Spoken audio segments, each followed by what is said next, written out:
Zdravím všechny a vítejte na našem kanálu, kde dnes budeme objektivně zkoumat pravdu o náboženstvích a hlavně jak rozvíjet svou spiritualitu a také najít nezaujatou pravdu o Bohu. Náboženství hrálo významnou roli při utváření lidských dějin a společností a často řídilo přesvědčení, hodnoty a morálku jednotlivců.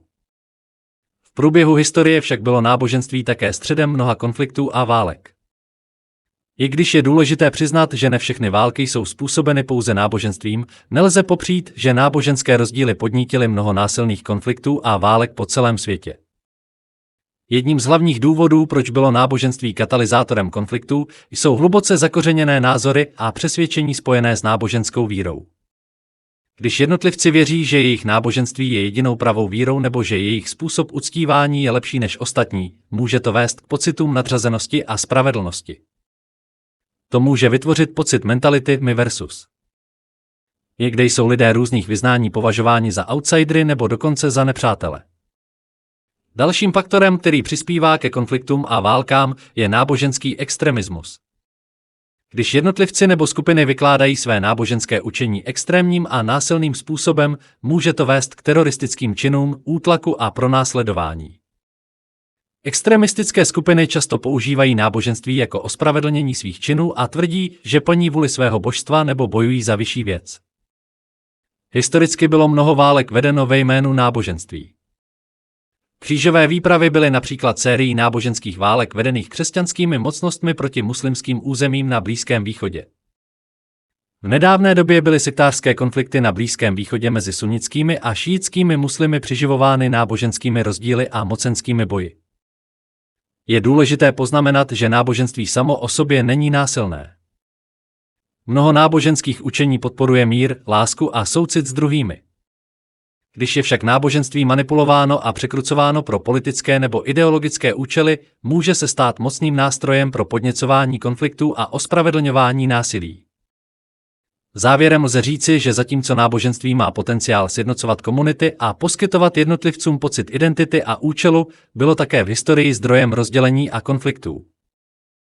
Pochopením složitého vztahu mezi náboženstvím a konfliktem můžeme pracovat na podpoře větší tolerance, dialogu a porozumění mezi různými náboženskými tradicemi, abychom předešli tomu, že náboženské rozdíly přerostou v násilí a válku. Z historie víme, že přepsat nebo nahradit Bibli nebo jakékoliv jiné posvátné písmo je vysoce kontroverzní a citlivé téma.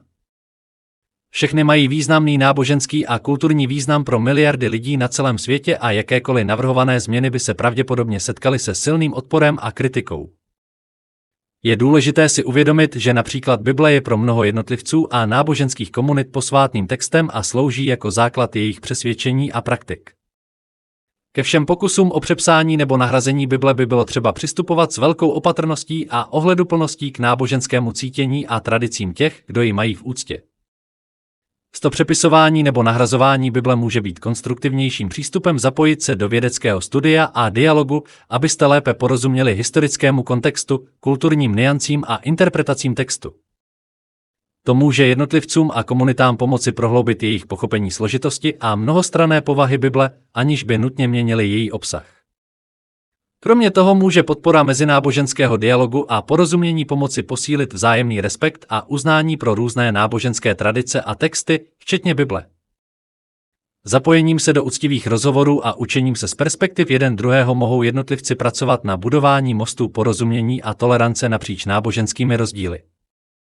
Přistupovat k obsahu Bible historicky znamená studovat text v jeho historickém kontextu, brát v úvahu kulturní, sociální a politické faktory, které ovlivnily jeho vznik a vývoj. Tento přístup může vědcům a čtenářům pomoci hlouběji porozumět původu, významům a výkladům Bible.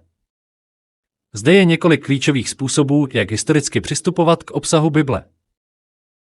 První, studujte historický kontext. Pochopení historického kontextu, ve kterém byly biblické texty napsány, je nezbytné pro interpretaci jejich významů. To zahrnuje zkoumání politických událostí, společenských struktur, náboženských praktik a kulturních norem té doby s cílem objasnit motivace a poselství biblických autorů. Druhý, zvažte autorství a záměr. Zkoumání autorství biblických textů a záměrů, které za nimi stojí, může poskytnout vhled do perspektiv a přesvědčení pisatelů. Je důležité si uvědomit, že Bible je sbírka textů napsaných několika autory v průběhu staletí, z nichž každý má své vlastní jedinečné perspektivy a plány. Třetí, analyzujte literární a žánrové rysy. Bible obsahuje různé literární formy a žánry, včetně historických vyprávění, poezie, proroctví a apokalyptické literatury. Pochopení literárních a žánrových rysů biblických textů může pomoci při jejich přesné interpretaci a ocenění jejich uměleckých a rétorických kvalit. Čtvrtý, srovnejte s jinými starověkými texty. Studium Bible ve srovnání s jinými starověkými texty ze stejné doby může poskytnout cenné poznatky o kulturních a náboženských kontextech, ve kterých biblické texty vznikaly. Porovnání podobností a rozdílů může pomoci pochopit vývoj biblických myšlenek a témat.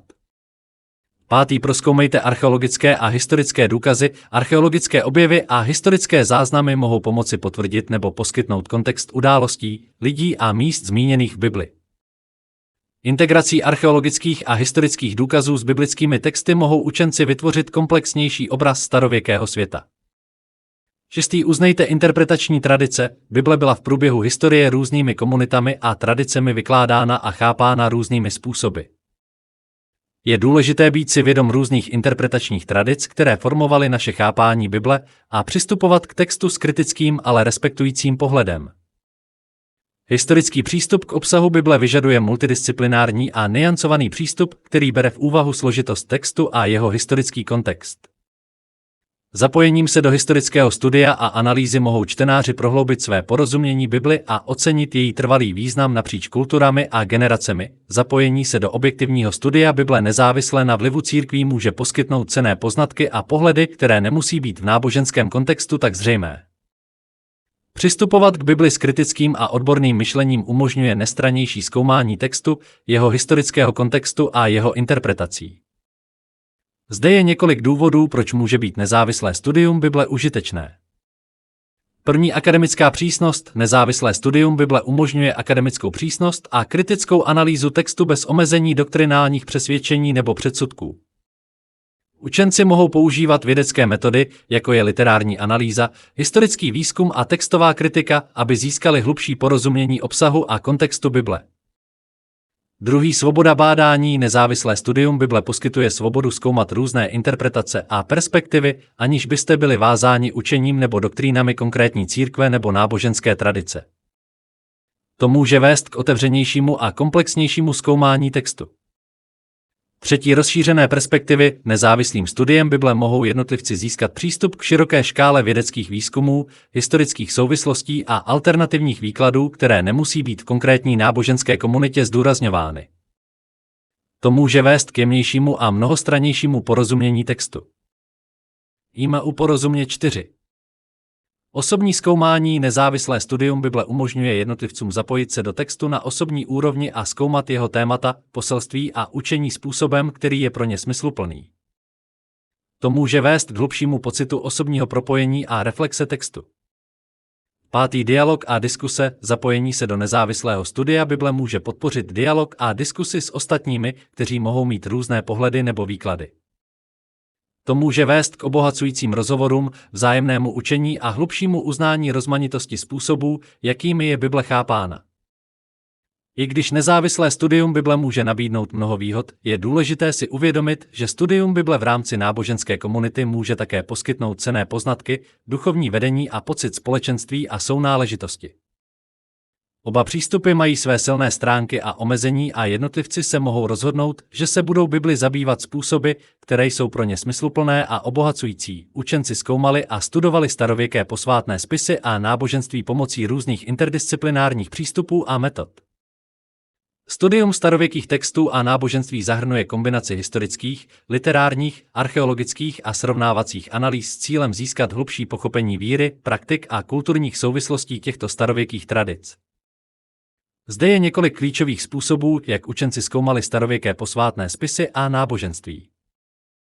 První, textová kritika. Učenci analyzují textové zdroje starověkých posvátných spisů, aby pochopili jejich přenos, autorství, datování a textové varianty. Textová kritika zahrnuje porovnávání různých verzí textů za účelem rekonstrukce původního znění a významu. Druhý, historický kontext. Učenci studují historický kontext, ve kterém vznikaly starověké posvátné spisy, včetně politických událostí, společenských struktur, náboženských praktik a kulturních vlivů. Pochopení historického kontextu pomáhá osvětlit motivace, přesvědčení a poselství textů. Třetí, literární analýza. Vědci používají literární analýzu ke zkoumání stylu, struktury a témat starověkých posvátných textů. Tento přístup pomáhá odhalit literární techniky a žánry, které autoři používají, a poskytuje vhled do jejich rétorických strategií a zamýšlených významů. Čtvrtý, archeologické důkazy. Archeologické objevy poskytují cenné poznatky o hmotné kultuře, náboženských praktikách a systémech víry starověkých civilizací. Učenci používají archeologické důkazy k potvrzení nebo doplnění informací nalezených v posvátných textech a k rekonstrukci náboženské krajiny starověkých společností ní textu. Pátý, srovnávací náboženství. Učenci se zabývají srovnávacími studiemi, aby prozkoumali podobnosti a rozdíly mezi starověkými posvátnými spisy a náboženstvími napříč různými kulturami a časovými obdobími. Porovnání mýtů, rituálů, symbolů a přesvědčení pomáhá identifikovat opakující se témata a vzorce v náboženském myšlení a praxi. Šestý, lingvistická analýza. Učenci používají lingvistickou analýzu ke studiu jazyků, ve kterých byly napsány starověké posvátné texty, jako je hebrejština, řečtina, sanskrt nebo aramejština. Pochopení jazykových rysů textů může pomoci při jejich přesném překladu a interpretaci. Sedmý, interpretační tradice. Učenci zkoumají způsoby, jakými byly starověké posvátné texty v průběhu času vykládány a chápány v rámci příslušných náboženských komunit. Studium interpretačních tradic poskytuje pohled na to, jak byly texty přijímány, adaptovány a aplikovány v různých historických kontextech. Celkově je studium starověkých posvátných spisů a náboženství multidisciplinárním úsilím, které vyžaduje kombinaci metod, přístupů a odborných znalostí z různých oblastí. Začleněním textových, historických, literárních, archeologických a srovnávacích analýz mohou učenci rekonstruovat a interpretovat přesvědčení a praktiky starověkých civilizací a získat hlubší pochopení pro rozmanitost a složitost lidské náboženské zkušenosti. Studium existence Boha a vztahu k Bohu může být hluboce osobní a filozofická cesta. Zde je několik kroků, které by člověk mohl zvážit, když přistupuje ke studiu Boha. První, přemýšlejte o svém přesvědčení, udělejte si čas na přemýšlení o tom, čemu věříte o Bohu a proč. Zvažte svou výchovu, náboženské učení, osobní zkušenosti a filozofické perspektivy. Druhý, studujte náboženské texty, prozkoumejte různé náboženské texty, jako je Bible, Korán, Bhagavad Gita nebo jiná posvátná písma, abyste se dozvěděli o různých pohledech na Boha a spiritualitu.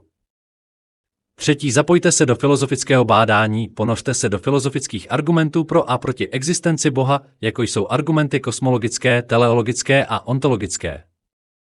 Čtvrtý, hledejte vedení od duchovních vůdců, poraďte se s náboženskými vůdci, mentory nebo duchovními poradci, kteří vám mohou nabídnout vhled a vedení na vaší duchovní cestě.